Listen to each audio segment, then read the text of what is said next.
చాణక్యుడు చెప్పిన జీవిత రహస్యాలు. విజయం అనేది అదృష్టం వల్ల కాకుండా క్రమశిక్షణ మరియు అంతర్గత బలం వల్ల వస్తుంది.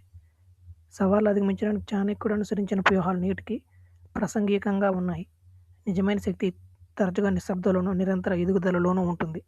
గౌరవం సంపాదించుకోవడం, తక్కువ మాట్లాడటం అనేది కీలకమైన సలహా. ప్రణాళికలు ముందుగా వెల్లడించడం అసూయకు లేదా ద్రోహానికి దారి తీయవచ్చు. నిజమైన విజేతలు నిశ్శబ్దంగా పనిచేస్తారు. ప్రణాళికను నిజమైన మద్దతుదారులతో మాత్రమే పంచుకొని ఫలితాల తర్వాతే మాట్లాడటం మంచిది.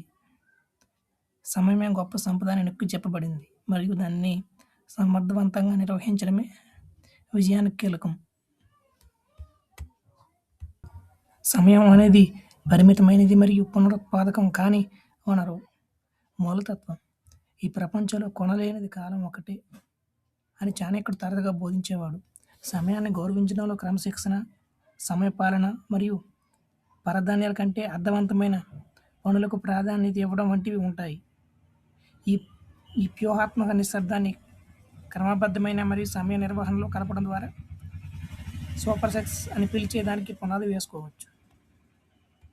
ఆచరణాత్మక సలహా: గాసిప్లకు, ప్రతికూల బృందాలకు దూరంగా ఉండండి. బదులుగా ఎదుగుదలను, సానుకూలతను ప్రేరేపించే స్నేహితులను ఎంచుకోండి. ఆత్మవిశ్వాసం: అన్నింటికంటే ముఖ్యమైనది మిమ్మల్ని మీరు నమ్మడం యొక్క ప్రాముఖ్యతను ఈ వ్యాసం నొక్కి చెబుతుంది. ఆత్మవిశ్వాసం, అంతరాత్మ ప్రబోధన నమ్మండి. వైఫల్యాన్ని ఒక గుణపాఠంగా చూడటం అనేది విజయానికి కీలకమైన అంశాలని చాణక్య నీతి చెప్తుంది. వైఫల్యాన్ని ఓటమిగా కాకుండా ఒక విలువైన పాఠంగా చూడండి. గౌరవం సంపాదించుకోవడానికి ప్రశాంతమైన ఆత్మవిశ్వాసంతో ప్రవర్తించండి.